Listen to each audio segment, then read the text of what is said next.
Alegria a gente poder estar junto aqui, um momento maravilhoso.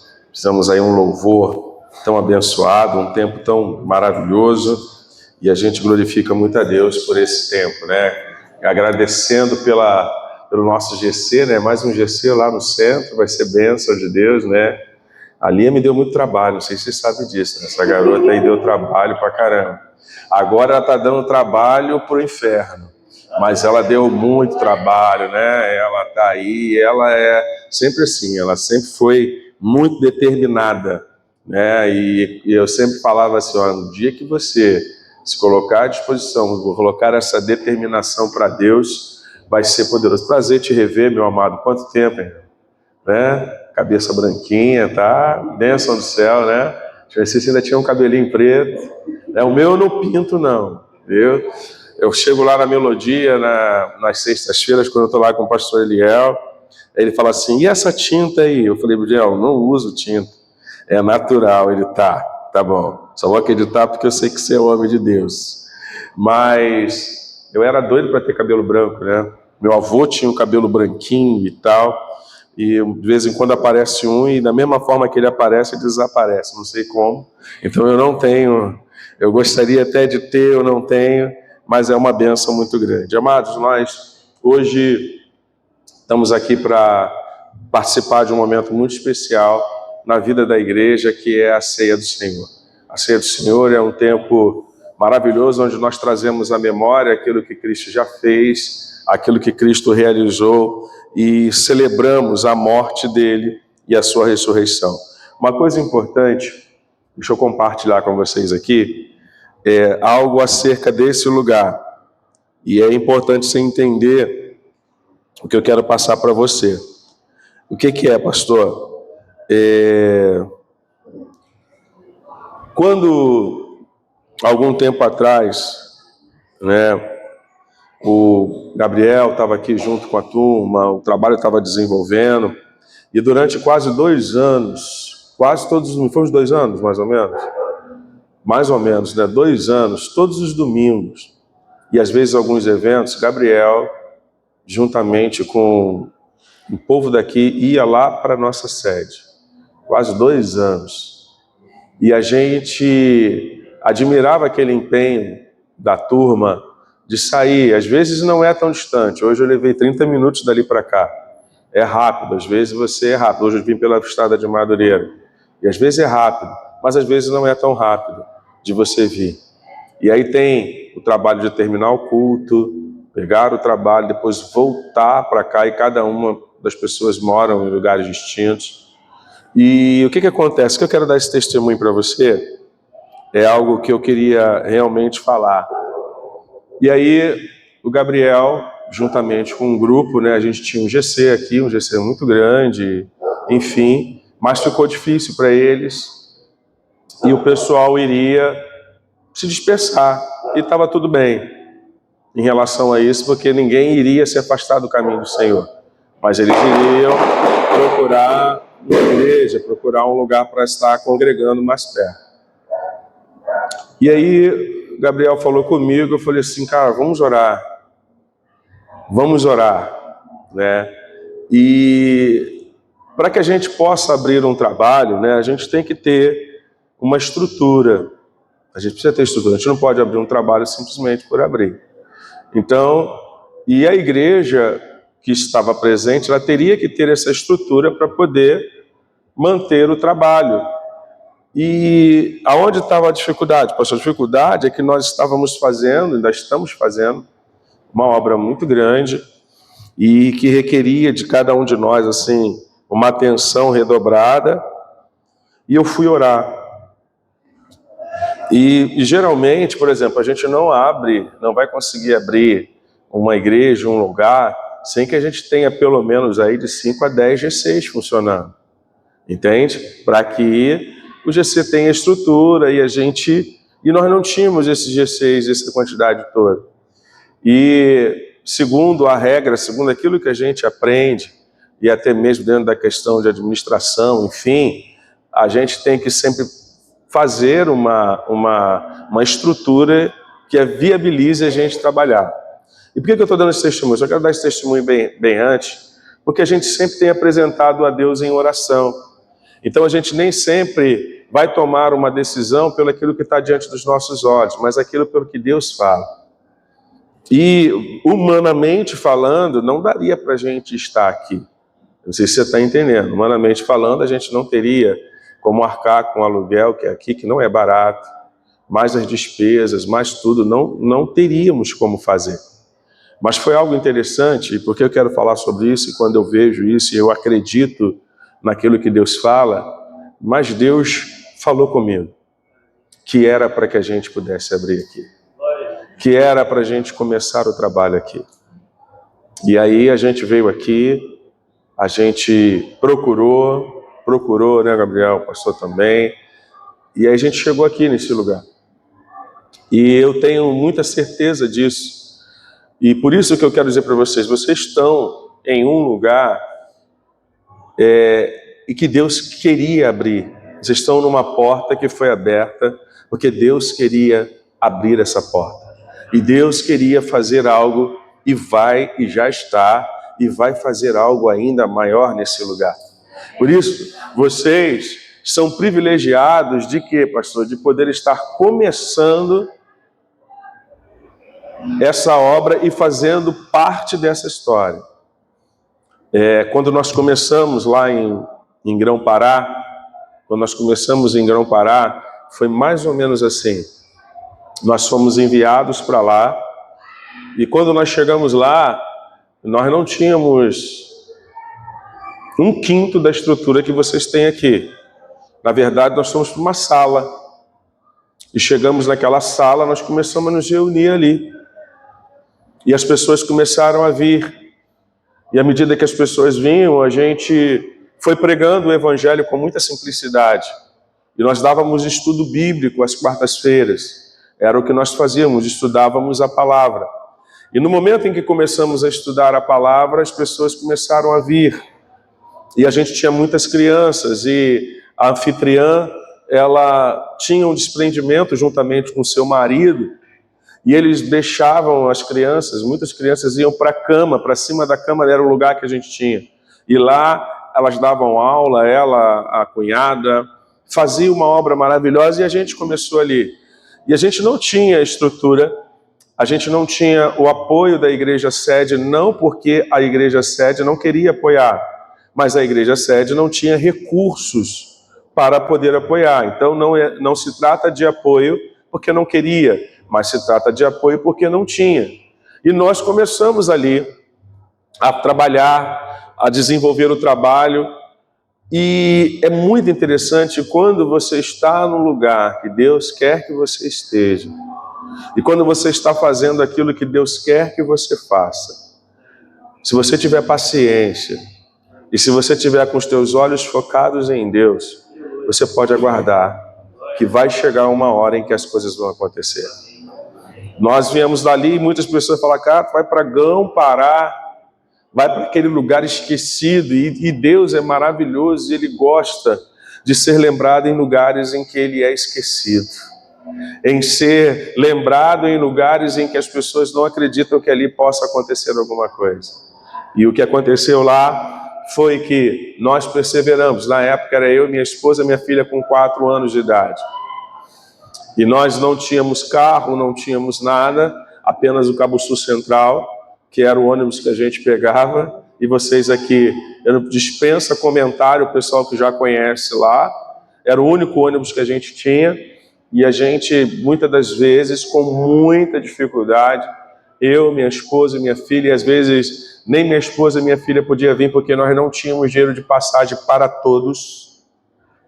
E aí eu ia, e passávamos às vezes, quando chegávamos no domingo, lá naquele lugar, e não tínhamos condições de voltar, ir para casa e voltar. Então nós ficávamos o dia inteiro naquele lugar. E muitas vezes não tinha comida, e a gente ia para a padaria do Grão-Pará, comprava pão com mortadela e refrigerante, e nós comíamos ali. Lá na igreja a gente levava uns colchonetes, deitava no chão um pouquinho para poder dar uma descansada, e depois a gente partia de novo para o evangelismo, e a gente cresceu dentro daquilo ali. Mais uma coisa eu quero dizer para vocês, nós nunca reclamamos de nada. E por que não reclamamos? Porque nós sabíamos que Deus tinha nos enviado para aquele lugar. Então, há uma palavra de Deus quando ele diz assim: nunca despreze os humildes começos. Uma árvore muito grande, ela começa com uma semente. Uma pequena semente que ela é lançada e você não sabe o potencial que uma semente tem. Nós não sabemos. Mas a grande verdade é que dentro daquela semente tem um DNA. E muitas vezes, por exemplo, para você é impressionante, você já deve ter feito isso, você pegar um caroço de uma manga e você plantar aquele caroço, um único caroço. E aquele caroço cresce, se torna uma mangueira e ela, por ano, 2 vezes no mínimo, ela dá uma quantidade de manga absurda. Quem já teve um pé de manga em casa sabe disso, quem teve um pé de abacate. Mas o que é mais interessante é que a gente coloca uma semente. É apenas uma. E a capacidade que ela tem de se reproduzir é extraordinária. Então, deixa eu te falar, cada um de vocês aqui são sementes plantadas nesse lugar. E cada um de vocês tem uma capacidade extraordinária de reproduzir, não somente dentro do reino de Deus, mas na vida, em todas as áreas da vida, nós temos uma capacidade extraordinária de reprodução. E por que eu estou dizendo isso? Porque muitas vezes a maior dificuldade que nós temos é de ter paciência para esperar o processo acontecer. Eu não sei quem é aqui desse tempo em que a gente pegava uma manga ou pegava um abacate e a gente queria que aquela manga e aquele abacate ficasse pronto logo. E aí a gente fazia uma coisa, nós enrolávamos ele dentro de um jornal, pegava dentro do forno e colocava ele dentro do forno uns 2, 3 dias, porque a gente queria comer aquele abacate. E a gente comia. Mas se você parar para prestar atenção, hoje a gente não presta atenção nisso. Mas é muito diferente quando você pega um abacate ou uma manga no pé que está maduro, do que um que você fez amadurecer antes do tempo. Não sei se você está me entendendo. Ambos vão amadurecer. Mas a grande verdade, quando eu espero o tempo certo para pegar na hora certa a qualidade daquilo que eu vou colher, é muito melhor do que aquilo que eu tento colher antes do tempo. Por isso, Eclesiastes capítulo 3 vem dizendo: há tempo para todo propósito debaixo do sol. Há tempo para todas as coisas. E nós vivemos num tempo extremamente acelerado, onde a geração miojo, né? Aquela coisa de você pegar o macarrão e botar o macarrão, deixar a água ferver e colocar o macarrão para que ele fique al dente, isso daí esquece. As pessoas hoje querem um miojo que em 3 minutos ele já está pronto. E aí você pega um tempero lá com um sódio extremamente exagerado e é gostoso, você vai lá e come. É a geração que come o miojo. É a geração de que, por exemplo, se você mandar um áudio de 1 minuto dentro do WhatsApp, as pessoas dizem: meu Deus, é um podcast. Não é isso? E aí o WhatsApp, entendendo disso, ele colocou a velocidade 1, 1,5 e 2. E aí a gente está com tanta pressa de que eu não sei de chegar aonde, de fazer o quê, que a gente acelera e a gente não consegue perceber o que a pessoa está falando. Acabou, pronto, entendeu? Nós vivemos nessa geração de rapidez. Nós vivemos nessa geração onde a gente quer que tudo aconteça no nosso tempo, no nosso momento, na nossa hora. E deixa eu te falar, as coisas não vão acontecer no nosso tempo. E as coisas não vão acontecer na nossa hora. E aí, pastor, o que eu faço? O que eu tenho que fazer é que durante esse processo em que eu tenho uma palavra de Deus, durante esse processo em que eu tenho um direcionamento de Deus, eu só preciso ter paciência e saber esperar. E nesse período, buscar a face do Senhor, estar em oração, estar alinhado com a palavra, estar alinhado com o querer de Deus e saber que na hora certa certa. Aquilo que Deus prometeu vai acontecer na nossa vida. Por isso eu quero dizer, Igreja Batista Nova Filadélfia de Comendador Soares, vocês estão plantados no lugar que Deus queria que vocês estivessem. Vocês estão no lugar que Deus, aleluia, vai fazer. E ainda quando nós olhamos uma pequena semente, você fala assim, essa semente não vai dar nada, querido, às vezes até parece. Quando você coloca ela debaixo da terra, você não está vendo o processo dela, você só sabe que tem uma semente ali dentro.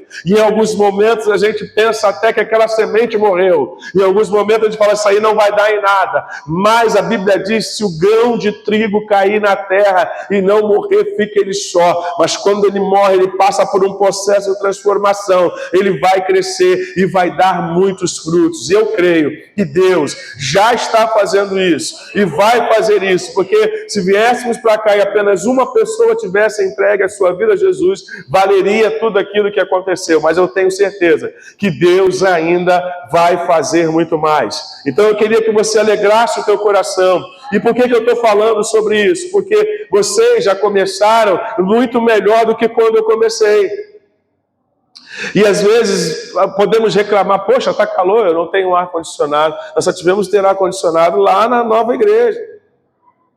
E depois de muito tempo, era ventilador e calor e todo mundo dando glória ao Senhor. Porque não são essas coisas que vão nos impedir de render a Deus uma verdadeira adoração. Vocês estão entendendo? Hoje nós temos umas poltronas melhores, mas durante mais de 10 anos as nossas cadeiras foram essas aqui que a gente trouxe para cá. Quem está me entendendo? Vocês estão me entendendo? Então nós não podemos em momento nenhum, poxa, e aí não. Tem tido uma direção, o pastor está aqui, segunda-feira, 21 horas, oração. Meu irmão, convida todo mundo. Entra lá. Eu não posso ficar de 9 às 10, mas você pode ficar aqui 10 minutos? Entra lá e fica 10 minutos. Sabe, todo o direcionamento, tudo aquilo que for dado, se você obedecer, se a igreja estiver unida, caminhando numa mesma direção, falando uma mesma visão, entrando dentro do mesmo propósito, não tem como dar errado, a coisa ela vai dar certa. É tão interessante, abre a sua Bíblia comigo bem rapidinho em Gênesis, no capítulo 11, bem rápido.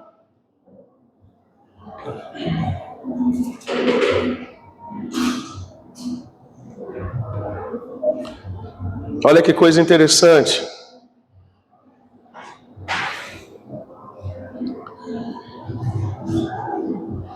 Gênesis capítulo 11, a partir do primeiro versículo. Isso. Nós vamos ler isso aqui. E por que eu estou falando sobre isso, amados? Porque no processo de construção, no momento em que nós estamos edificando, nós precisamos ter muito cuidado. E nós precisamos saber como fazer e entender que dentro do reino, eu não posso puxar para um lado e você puxar para o outro. Quem está me entendendo? Nós temos que falar a mesma coisa. Nós temos que caminhar na mesma direção. E nós temos que ter o mesmo propósito. A maior dificuldade é que ninguém aqui é perfeito. Amém? Amém? Ninguém aqui é perfeito. Perfeito foi só o nosso mestre. Tudo bem? E aí, nós, na nossa imperfeição, precisamos ter algo que seja maior, uma visão maior, que faça com que eu esteja disposto até mesmo deixar de lado algumas coisas minhas particulares, algumas visões minhas particulares, para que a obra cresça. Não adianta. Reino dividido, e o nosso mestre Jesus falou isso, ele não subsiste. Um lugar onde há divisão, ele não vai dividir. Pastor, a igreja está dividida? Não, eu estou falando que a igreja está dividida. Eu já estou falando para que a igreja não se divida. Em que sentido? Porque o diabo vai fazer de tudo para que a gente não caminhe junto. Quem está me entendendo, diga amém. Eu vi isso no começo da obra. E eu vi que muitas vezes as pessoas vinham, mas às vezes por causa de alguns problemas, algumas coisas, começava a haver divisão. E você percebe que a divisão enfraquece. A divisão, ela faz com que as coisas não avancem na velocidade da forma que deveria agir. Em contrapartida, olha o que diz aqui. Gênesis 11, 1 diz assim, em toda a terra havia o que está escrito ali?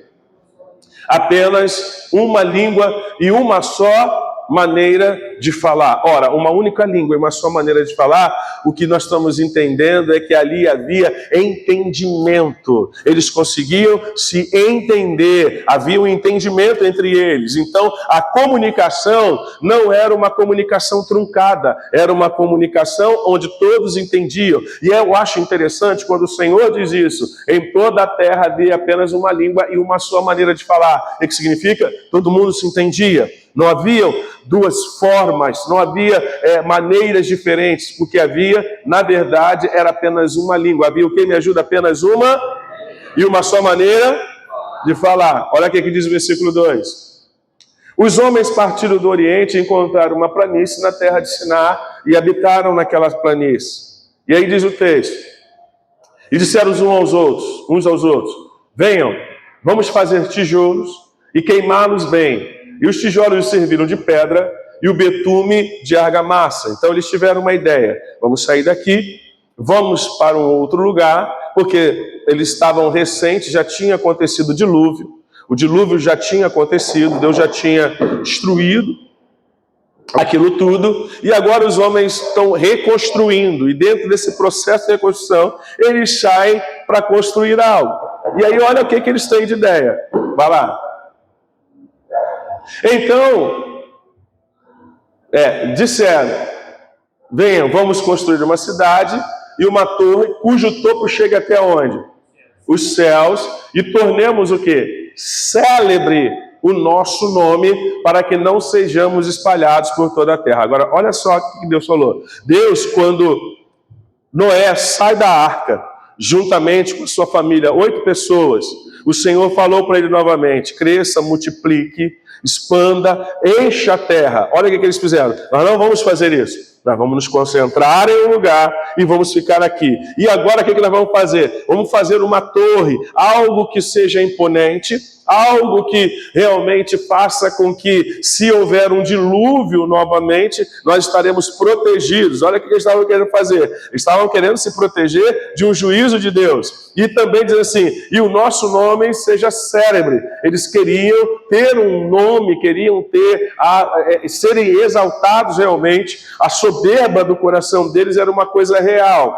E aí olha que coisa interessante. Tudo bem, o pastor está olhando, Deus está olhando. E eles vão construir uma cidade, uma torre, tornemos célebre o nosso nome, para que não sejamos espalhados por toda a terra. Próximo. Veja bem. Então, o que diz o texto ali? Vamos lá.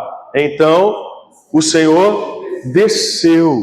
Queridos, isso é uma figura de linguagem, né? Que Deus está presente. Mas quer dizer o seguinte, que aquilo que eles estavam fazendo chamou o quê? A atenção de Deus. Olha só, nós estamos falando de um grupo de homens que não estavam temendo a Deus, que não estavam alinhados com o propósito de Deus, mas que decidiram se unir. Decidiram o quê? Decidiram o quê?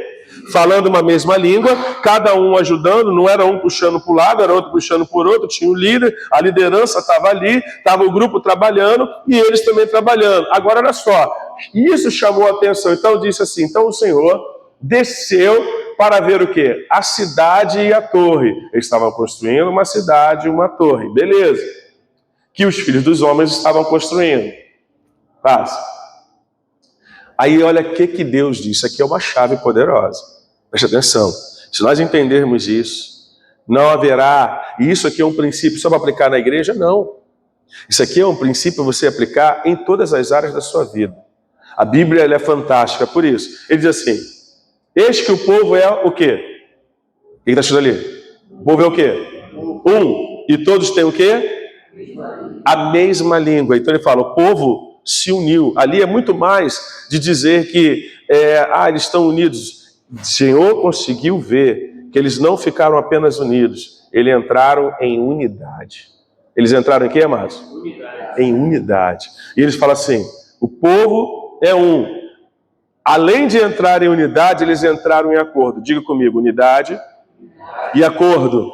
Diga mais uma vez, unidade e acordo. Eles estavam todos juntos, em unidade, reunidos, concordando. Quem está me entendendo? Poderia ter gente ali que não estava concordando? Poderia existir, sim ou não?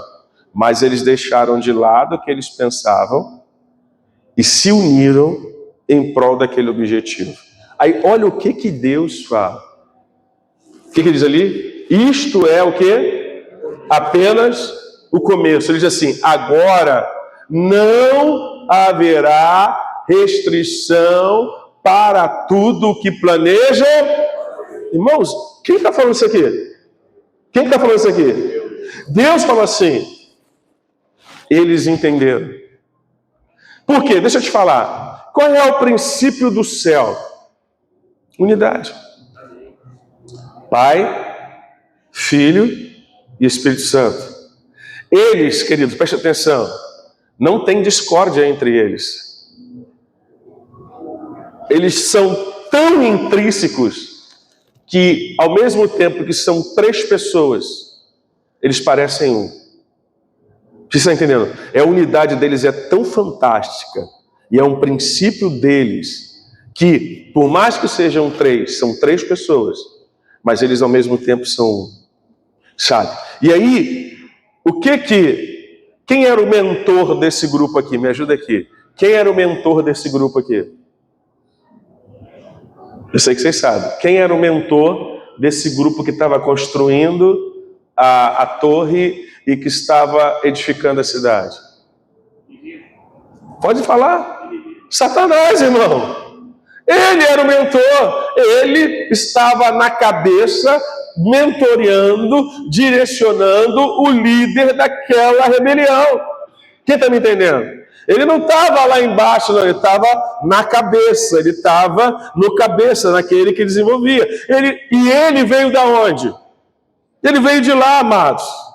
Ele veio de lá, ele sabe como é o princípio da unidade. Ele teve lá. Ele, antes de cair, ele era um anjo que estava ali. Ele era um querubim ungido. Ele não era o anjo mais poderoso. Ele não é o anjo mais forte. Ele não é o anjo... Não, mas ele é extremamente sagaz. E nasceu no coração dele um sentimento onde ele não queria ser maior que Deus, mas ele queria ser igual a Deus. Então ele fala: eu vou subir acima das estrelas de Deus, eu vou subir acima dos anjos, eu vou lá estabelecer o meu trono e eu serei semelhante ao Altíssimo. A adoração que Deus recebe, eu também vou receber, porque os anjos chegam diante de Deus, os anjos vão chegar diante de mim e vão me adorar também.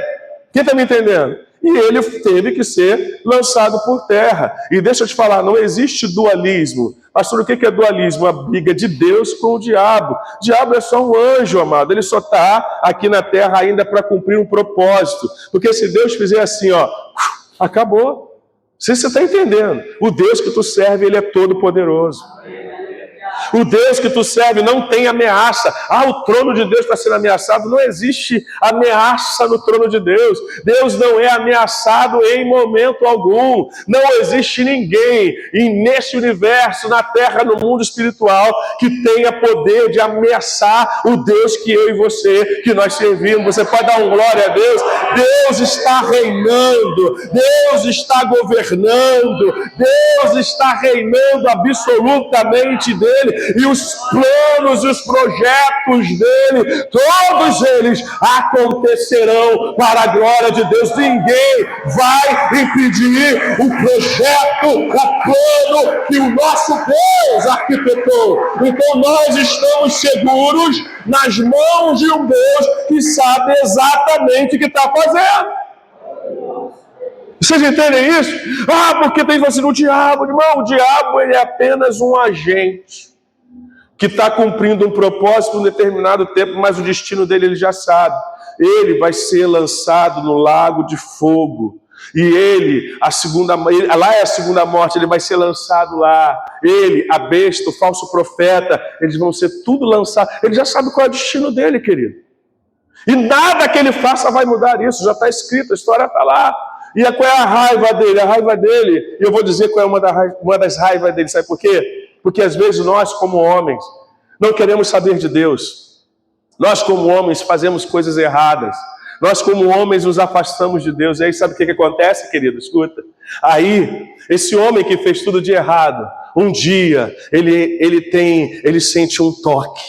Ele é tocado pelo Espírito Santo, ele se arrepende, e quando ele se arrepende, o perdão vem sobre a vida dele, e além do perdão vir sobre a vida dele, agora ele é reconciliado com Deus, e além de ser reconciliado, agora ele deixa de ser criatura, ele passa a ser filho de Deus, e o lugar que o diabo almejava estar em adoração, ele nunca mais estará, e aí ele vê eu, que era um pecador terrível, largado, sendo lavado, remido pelo sangue, e agora eu tenho acesso até a presença de Deus, e eu posso adorar a Deus, eu posso exaltar a Deus, você pode adorar a Deus, nós podemos exaltar ao Senhor, isso deixa ele totalmente doido, porque ele jamais vai poder fazer isso. A única vez que ele vai chegar agora, ele vai ter que se dobrar e dizer, Jesus é o Senhor, ele vai ter que ser lançado por terra para sempre. E nós, aleluia, a humanidade, ela é amada por Deus. Então por isso que eu digo para você, não importa aquilo que você já fez, não importa aquilo que você realizou, há perdão para a minha vida. O sangue de Jesus, o que Jesus fez, me purifica, te purifica de todo pecado, nos reconcilia com Deus e nos dá acesso à vida eterna. Só Jesus faz isso, só Jesus faz isso, só Jesus faz isso, só Jesus faz isso. Nós temos esse acesso que ele nunca mais. Agora ele está numa região em que ele não tem acesso, e ele vê aquele crente lá de joelho, chorando, clamando, e entrando na presença que ele nunca mais vai poder entrar. Entenda isso, isso é poderoso demais. Muitas vezes nós não sabemos quem nós somos, e nós ficamos nos diminuindo, ficamos achando, amado, nós somos filhos de Deus, gerados em Cristo Jesus, para as boas obras. Fomos chamados por Ele, escolhidos por Ele, selados por Ele. Guarda isso no teu coração, amado. Guarda isso. O diabo vai sempre tentar dizer que você não é. Você sabe disso. Antes, lá em Mateus, no capítulo 4. Antes de Mateus, no capítulo 4, no capítulo 3. João Batista, ele tem a incumbência de batizar Jesus nas águas.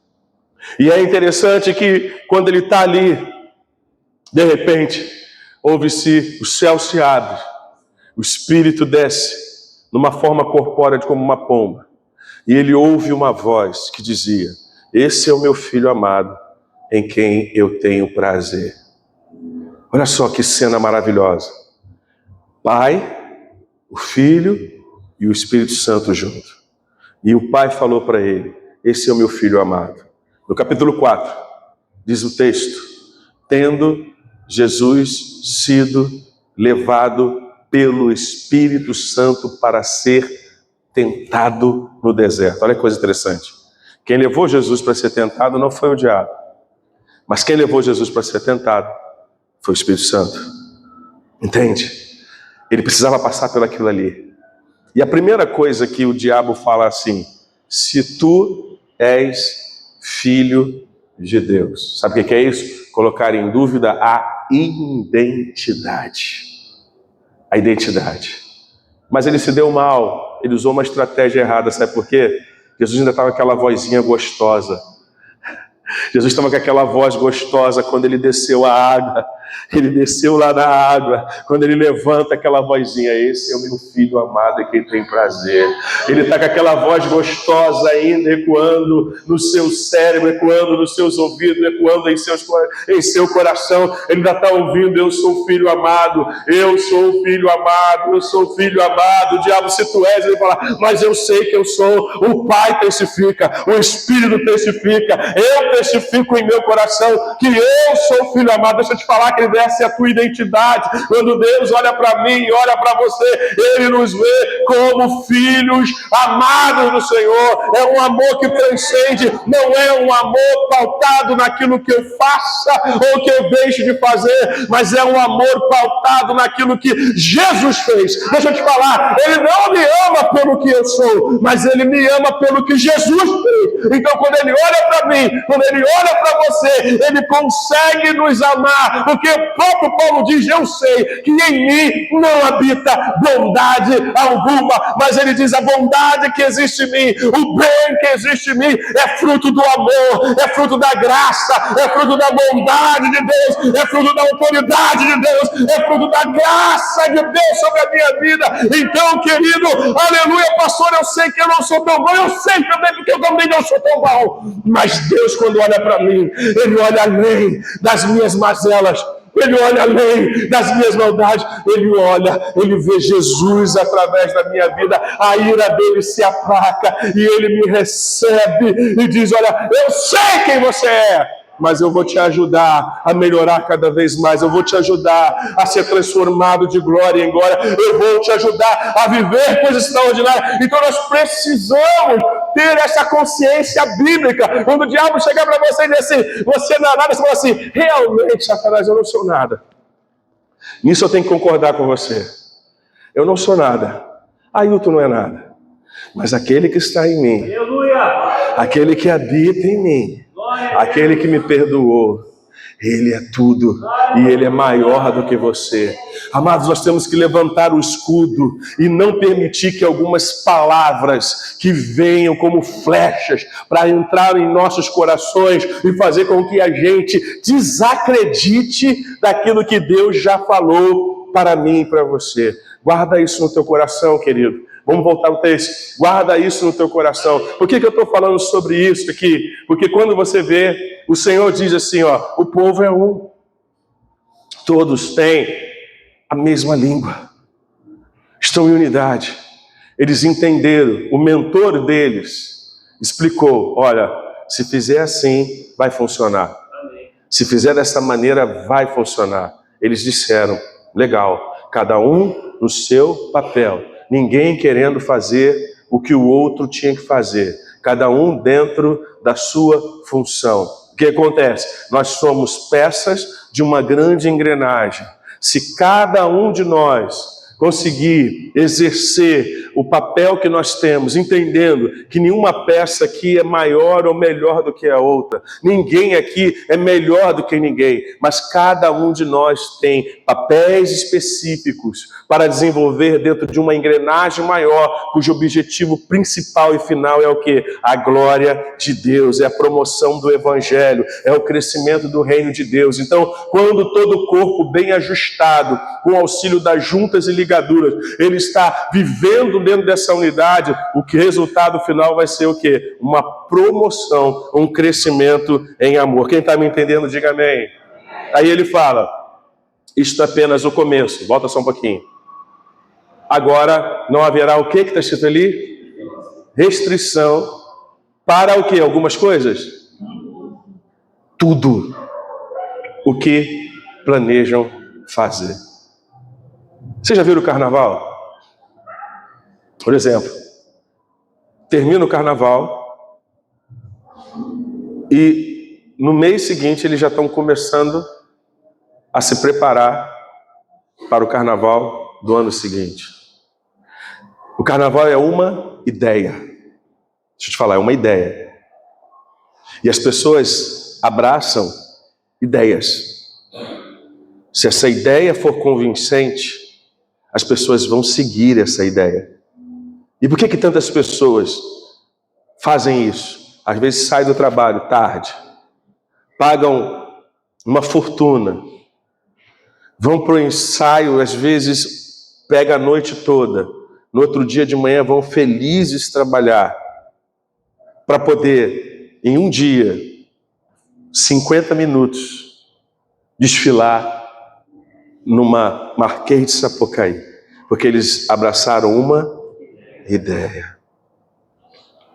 As pessoas abraçam ideias. Ele descobriu isso. Vamos lançar uma ideia. E essa ideia, ela promove unidade. Porque lá eles se tornam amigos, se tornam irmãos. E todos têm um objetivo. Qual é o objetivo deles? Ganhar. Quem está me entendendo? Se essa ideia não tiver viva dentro de mim, de você, o que vai acontecer? Num domingo como esse, você vai dizer assim, estou cansado, vou dormir, porque amanhã eu vou trabalhar.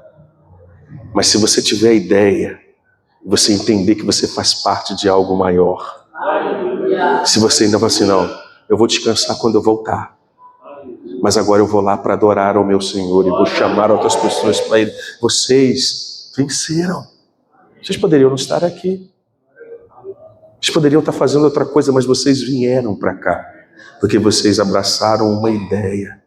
Entende isso? As pessoas seguem ideias que façam sentido. O Evangelho faz sentido para você? O reino de Deus faz sentido para você? A comunhão com Jesus faz sentido para você? O chamado faz sentido para você? Que você não foi chamado apenas para vir para esse lugar para sentar, mas Deus quer usar a sua vida como uma engrenagem nessa obra. Então você abraça a ideia, cansado ou não, com vontade ou não, alegre ou não, com comida ou não, com bebida ou não, você vai fazer aquilo que Deus te chamou para fazer, porque nós abraçamos a ideia de Deus na promoção da salvação do homem na terra, e nós fazemos parte desse processo. Deus quer usar a sua vida para salvar, Deus quer usar a sua vida para libertar, Deus quer usar a nossa vida para sermos instrumentos poderosos. Então não importa cansado ou não, com as coisas ou não, aleluia, eu vou continuar a fazer aquilo que Deus me chamou para fazer. Vocês estão me entendendo, sim ou não? Você está compreendendo isso? Paulo, ele fala, aleluia, ele abraça a ideia, ele abraça a visão. A ideia está ligada a uma visão. Esses caras aqui tiveram uma visão. Olha só, até então não tinha. O que nós vamos fazer? Vamos construir uma cidade. Visão. Vamos construir uma torre. Visão. Quem está me entendendo? Paulo teve uma visão. Quando ele está perante o rei Agripa, ele fala assim, pelo que, ó rei Agripa, eu não fui desobediente à visão. Ele teve uma visão celestial. 2 Coríntios capítulo 12, ele vem falando sobre isso. Ele foi arrebatado até o terceiro céu. E ele teve uma visão. E essa visão trouxe para ele uma ideia. E ele não se afastou dessa visão, dessa ideia. O que esses homens trouxeram é o seguinte: nós temos uma visão, nós temos uma ideia. Quem está comigo? Todo mundo. Vamos juntos. E eles começaram, chamou a atenção de Deus. Deus falou assim, agora não tem mais restrição. O que é isso? Nada vai conseguir parar esse povo. Quem está me entendendo? Isso não é o pastor Ailton, não, foi Deus que falou isso. Aí Jesus fala, os filhos das trevas são muito mais prudentes do que os filhos da luz. Porque eles pegam isso daí e aplicam, e a gente fica guerreando entre a gente. Quem está me entendendo, diga amém. Quem está me entendendo, diga amém. Aí olha o que o Senhor, vamos passar o próximo versículo. Já estou terminando, irmão. Aí o Senhor fala assim, venham, vamos descer, olha só, se Deus não intervém, eles iriam chegar até o final. Foi preciso Deus dizer, venham, vamos descer e confundir a língua que eles falam, para que um não entenda o que o outro está dizendo. Agora o que ele falou? O recurso que Deus teve para parar eles foi o quê? A falta de entendimento, a comunicação que não poderia mais ser inteligível. A partir de agora, eles não conseguiriam mais se comunicar. E aí, se você não consegue se comunicar, você não tem entendimento. Se não tem entendimento, você não tem unidade, você não vai conseguir avançar. Quem está me entendendo, diga amém. Por que eu estou falando sobre isso? Porque isso, eu falei no início aqui, que isso pode ser aplicado em todas as áreas, no teu casamento.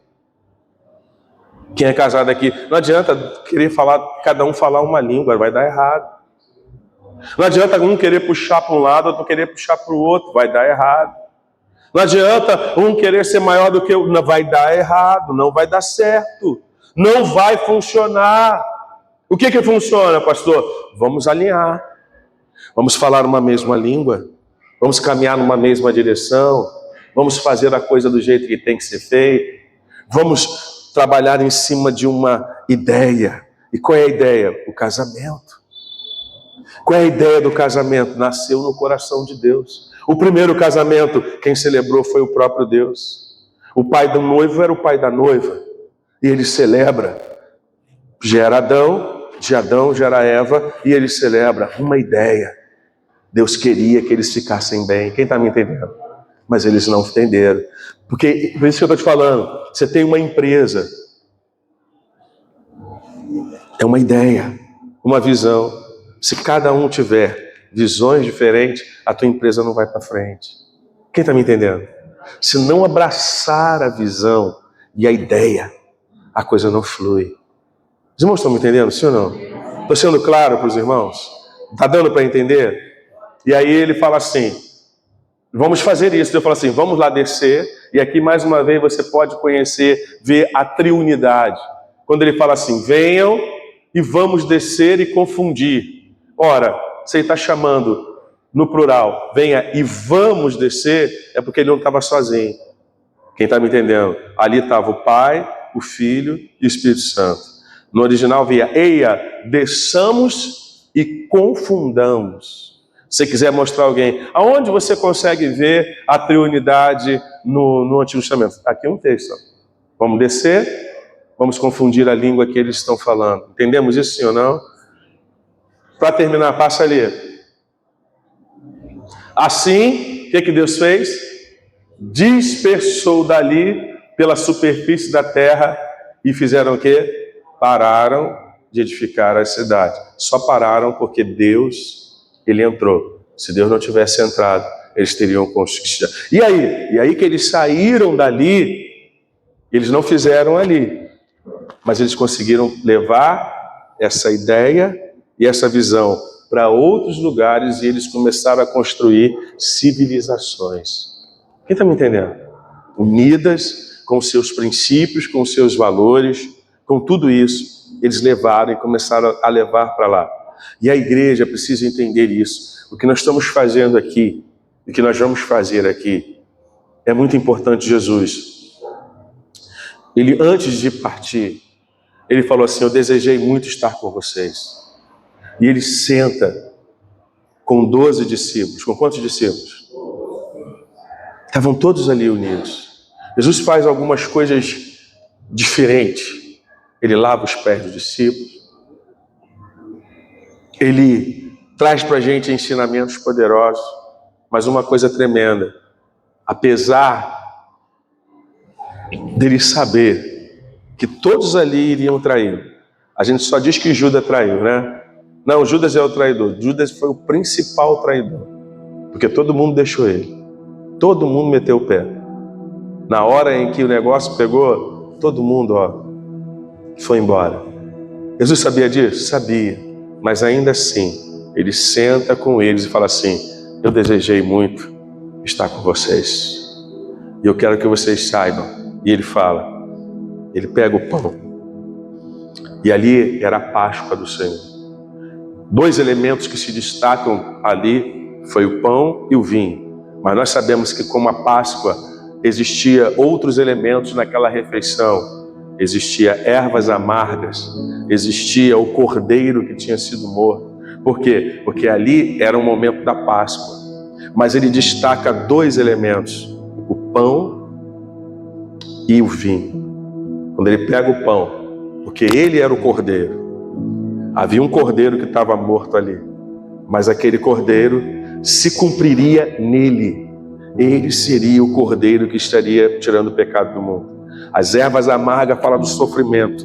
Ele iria estar sofrendo. E aí, quando ele pega o pão e parte, ele fala assim: isso aqui é o meu corpo, que agora ele vai ser partido por causa de vocês. Ele fala assim: façam isso em memória de mim. O que isso significa, pastor? Que quando o corpo dele é partido, e se você ler Isaías 52, a gente não vai ler aqui agora, depois você vai ler, ele está dizendo o que iria acontecer com ele. Ele iria sofrer muito. O corpo dele seria partido, o sangue dele seria derramado. Mas ele fala: por amor, por causa de muitos, e o sangue dele iria remir o povo de todo o seu pecado e iria fazer com que esse povo se aproximasse de Deus novamente. E quando nós participamos da ceia, nós estamos trazendo à memória a morte dele, para entender que nós só podemos ser quem nós somos hoje, e só alcançamos o que alcançamos hoje, porque alguém morreu em nosso lugar. Imagine a cena, você condenado. Imagine você foi condenado por algo. E no caminho da sua condenação, onde você está indo para ser crucificado, alguém fala assim: não, querido, deixa ele em paz. Eu vou morrer no lugar dele. Eu vou substituí-lo.